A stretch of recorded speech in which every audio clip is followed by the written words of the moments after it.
Hello everyone, and welcome to my General Hospital Today channel. Ned collapses after a heated argument with Drew. Gio went back to Bobbie's to meet Emma and the others for the Dalton's lab break-in. He knew that the pity party she was displaying wasn't the real version of her.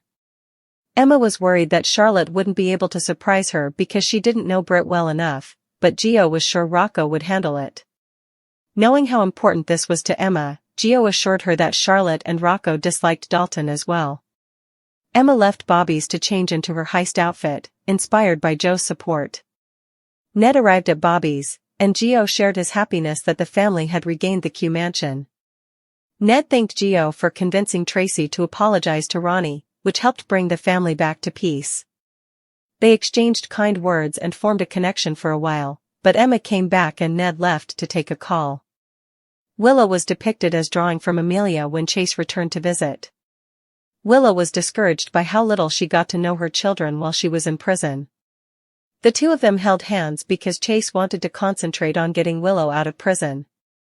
Alexis arrived soon after and urged Chase not to have physical contact with Willow, as it could be used against her, as it violated the prison's rules. Willow admitted to Alexis that she felt like she was drowning and offered her apologies for putting Chase in hot water. Alexis hinted she might secure Willow's release. She told Willow, "You were arraigned with Nina. Only I have requested your release." Alexis believed that her evidence and arguments were sufficient to secure bail. After that, Chase revealed that he had conducted his own investigation into Drew's shooting because he believed the PCPD had overlooked evidence. Chase was sure Willow was innocent and determined to prove it. Alexis said she had new leads and would update them. Michael's relationship with Jacinda and his shaky alibi were the subject of Chase's investigation. Nothing proved Michael's guilt, but Chase noted, Michael said he was with Jacinda all night until Brooke Lynn called about Wiley's bad dream and then returned to the Quartermaines. If Jacinda had another client that night, Michael's alibi would fall apart. Drew asked Jacinda why she stayed as Crimson's receptionist, questioning if it was worth risking prison. He accused Michael of orchestrating his shooting and warned her not to cover for him. She turned down his threats. Drew threatened to press charges over being drugged, but Nina stepped in and demanded to know why he was harassing Jacinda. Nina praised her assistant, but Drew questioned whether Jacinda would remain at Crimson. Though Drew had no appointment, Nina invited him to speak privately. Drew and Nina talked to Alexis before turning their attention to Michael. To ruin Michael's alibi, they debated whether to cut Jacinda out or wait for Michael to dismiss her. Nina favored keeping Jacinda, believing Michael would eventually end things himself. Drew wished for Jacinda to follow his advice and leave as soon as she could. Nina asked Jacinda to contact Michael and insisted that it be a face-to-face meeting. Nina explained that Michael was made to pretend to be in a relationship with Jacinda. Drew believed he could manage that. The response from Nina was that doing so would still put his children in danger. Nina wanted to create a scenario in which Michael's relationship with Jacinda, a sex worker, would jeopardize his image as a parent. She needed Michael to drop Jacinda himself, destroying his alibi and shifting suspicion back on him. Michael visited Sonny's house, where they discussed Thanksgiving and Michael's surprise at how fast it approached. Sonny said that the holiday would be hard without the mother of the kids. He hinted that a new suspect could cast doubt on Willow's guilt but wouldn't reveal a name, assuring Michael that Alexis was investigating. Michael thought someone was setting something up, and Sonny wanted Michael to see that Willow wasn't the only possibility. Michael refused to be blind to the potential danger that Willow posed, and his focus on her could backfire, making him appear guilty. Sonny believed the best outcome for everyone was for Willow to be acquitted of all charges. Michael wasn't certain that the case would disappear if Willow were freed of the charges. Before Donna arrived to calm things down, he and Sonny were in a tense moment. Michael understood the legal reasoning but doubted Willow's release was best for his kids. After he left, ADA Turner arrived at Sonny's house with a flat tire and asked to come in, which Sonny allowed. Turner was fortunate that Sonny owned a fleet of tow trucks, which ensured she got home safely. At General Hospital, Portia asked Isaiah about his upcoming transplant, expressing excitement to have him on the surgical team. Felicia interrupted to ask if Portia saw Willow at the hospital the night of the shooting. Portia recalled being with Isaiah that night and confessed she hadn't seen Willow while on call. Portia came to the realization that she would have to disclose her relationship with Isaiah in the sheets if she wanted to give an account of where she was on the night of Drew's shooting. When Felicia looked at the on-call log from the night Drew was shot, she found that Portia wasn't where she said she was. She called Alexis to say that Portia's alibi had fallen apart and that no one knew where she was that night. Brooklyn first requested Dante's confidentiality before approaching him to discuss a legal matter. He was reluctant to get involved, especially since she confessed it related to a crime. Brooklyn worried Chase was too deeply involved in Willow's trial and didn't want her husband caught in Willow and Michael's feud. Chase wouldn't let his friendship cloud his judgment, Dante assured her. Brooklyn argued the case was complicated because Michael might be guilty. She asked Dante if he thought Michael shot Drew. Dante was unsure, but he said that Michael could frame Willow. When Michael went to Nina's office, she said she would fight for grandparent rights. He allowed her to see the children but set strict boundaries on what she could say about Willow. If she crossed the line, he would revoke her visitation rights. Drew and Ned argued outside Bobbie's about Drew's ties to the Quartermaines and their heirlooms. Ned reportedly suffered a heart attack when he attempted to sue, but he eventually fell. Drew left Ned there after accusing him of lying. The air outside Bobbie's was thick with tension, as if the very walls were bracing for the storm that had erupted inside. Ned, already on edge from weeks of mounting pressure, found himself face to face with Drew in a confrontation that had been simmering for months, a clash of old grievances and familial pride. Drew, with his usual sharp tongue and relentless accusations, challenged Ned on every front: his management of the Quartermaine legacy, the family heirlooms, and the very authority he claimed to hold within the family empire. Ned's voice, usually steady and measured, quavered with frustration as he defended himself, his words tumbling out in a mix of indignation and desperation.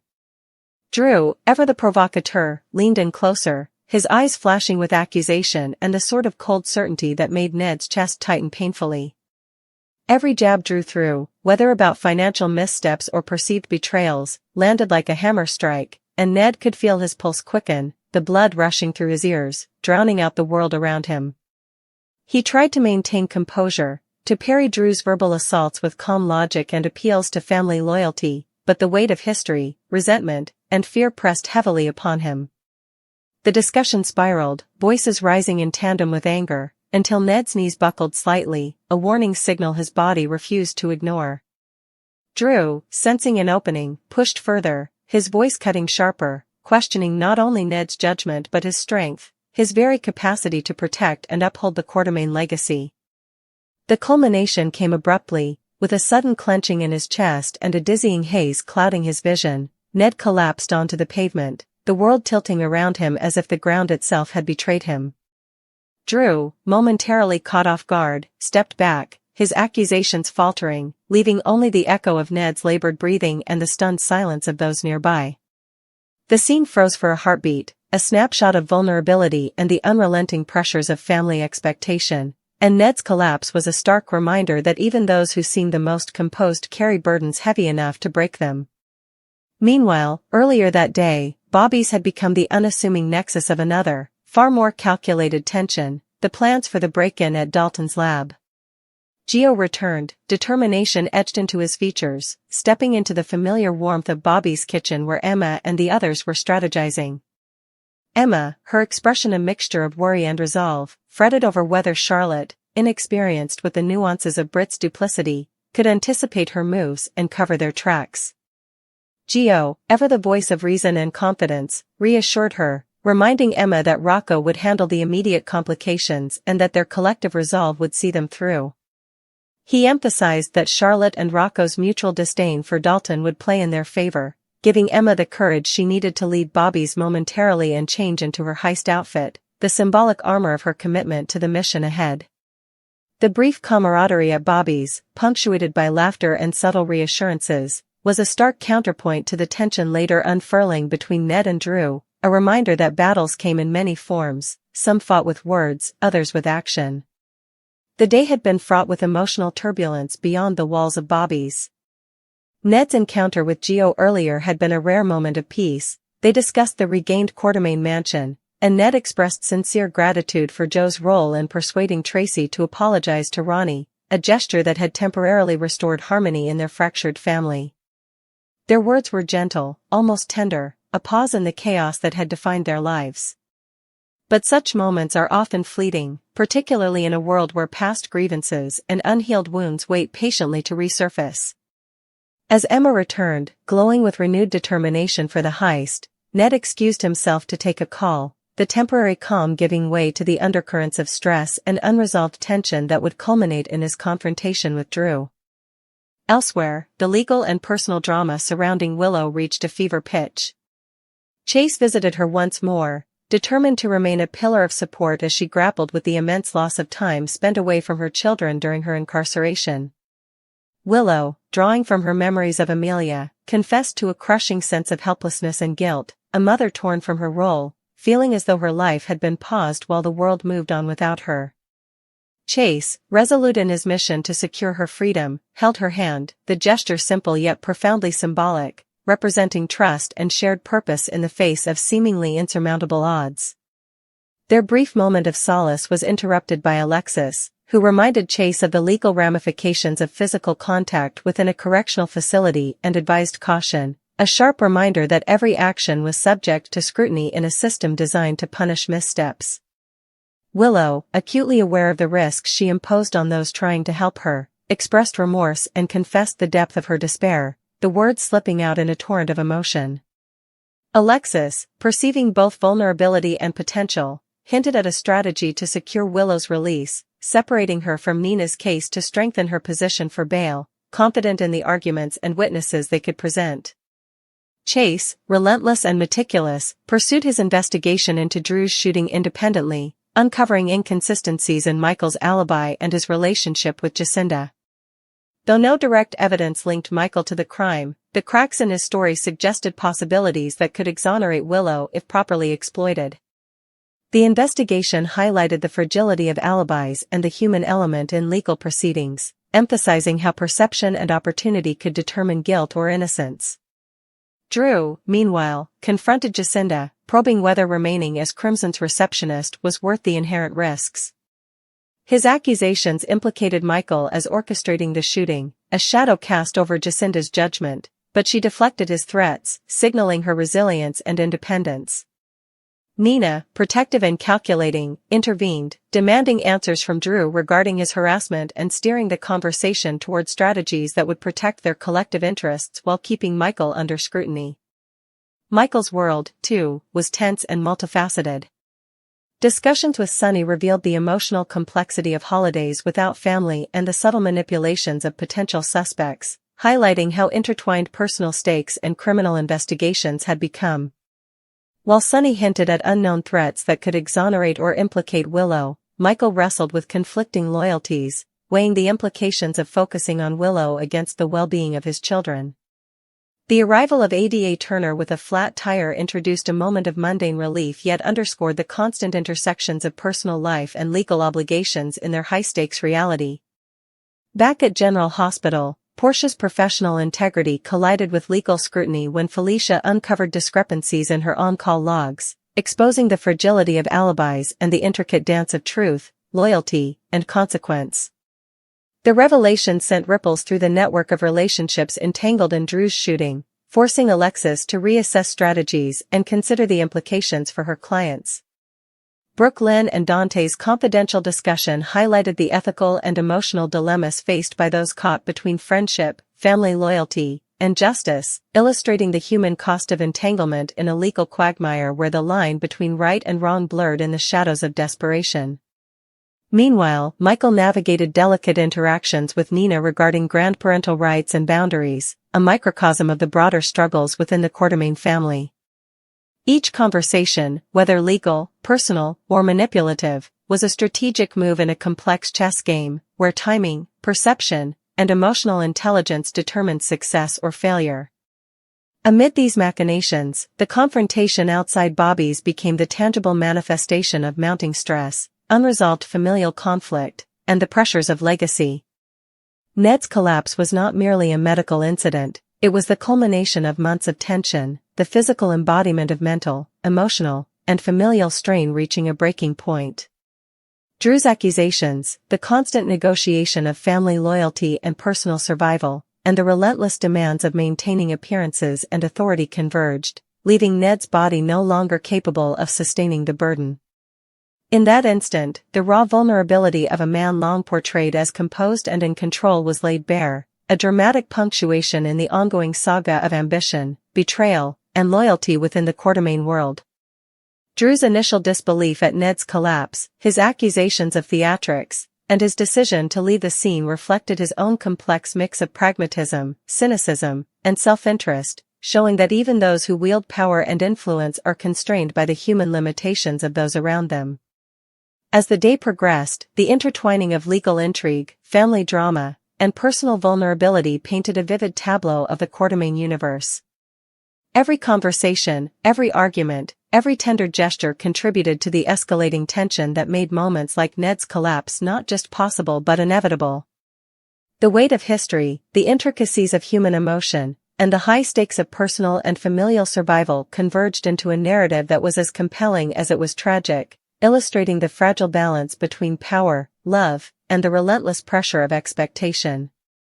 The scene outside Bobbie's, frozen in time, became a stark reminder that in a world driven by ambition and haunted by past transgressions, even the strongest can falter, and every action carries consequences that ripple far beyond the immediate moment, affecting alliances, perceptions, and the intricate web of relationships that bind them together. In the shadows of hospital corridors, corporate offices, and family homes, the reverberations of this confrontation would continue to unfold, shaping decisions, testing loyalties, and challenging the very notions of trust and justice. And through it all, Ned's sudden collapse stood as both literal and metaphorical evidence of the human cost of living under relentless pressure, a visceral demonstration that even the most fortified individuals possess limits, and that the ties that bind family can be as heavy as they are sustaining, ultimately defining the paths each character must navigate in a world where every choice, every word, and every confrontation carries weight beyond imagination. Outside Bobbie's, the sunlight had begun its slow descent, casting elongated shadows that seemed to mirror the weight of the day's conflicts. Ned lay on the pavement, his body a fragile vessel overwhelmed by a torrent of stress, fear, and physical strain. Each shallow breath rattled through his chest as sweat formed beads along his forehead, mingling with the dust of the street. Drew, standing over him, folded his arms and tilted his head in suspicion, his sharp gaze reading the subtle tremor of Ned's hands and the way his shoulders sagged. "You're faking this, aren't you?" Drew accused, his voice cutting through the quiet like a knife.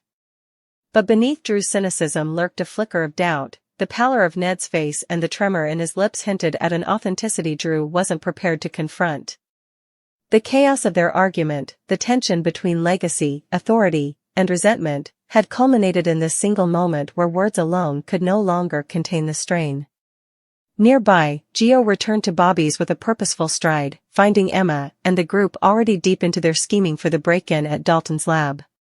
The air inside the room was charged with anticipation, every glance, every whisper, carried a silent weight of expectation. Emma's expression was guarded, a mixture of determination and concern, as she rehearsed in her mind how Charlotte's lack of intimate knowledge of Britt might complicate the heist. Gio, with quiet confidence, reassured her, explaining that Rocco's skill and Charlotte's mutual dislike for Dalton would ensure smooth coordination. He emphasized that this mission was bigger than individual fears, success depended on trust and teamwork, a lesson Emma absorbed with a nod, feeling a flicker of courage ignite within her. This microcosm of strategy and support at Bobbie's was a stark contrast to the storm brewing outside, where family conflict had reached a breaking point. Earlier that day, Ned had arrived at Bobbie's in better spirits, engaging in a rare moment of candid conversation with Gio. They spoke about the Quartermaine mansion's restoration, the recent reconciliation between Tracy and Ronnie, and the ways in which family dynamics could shift in unexpected ways.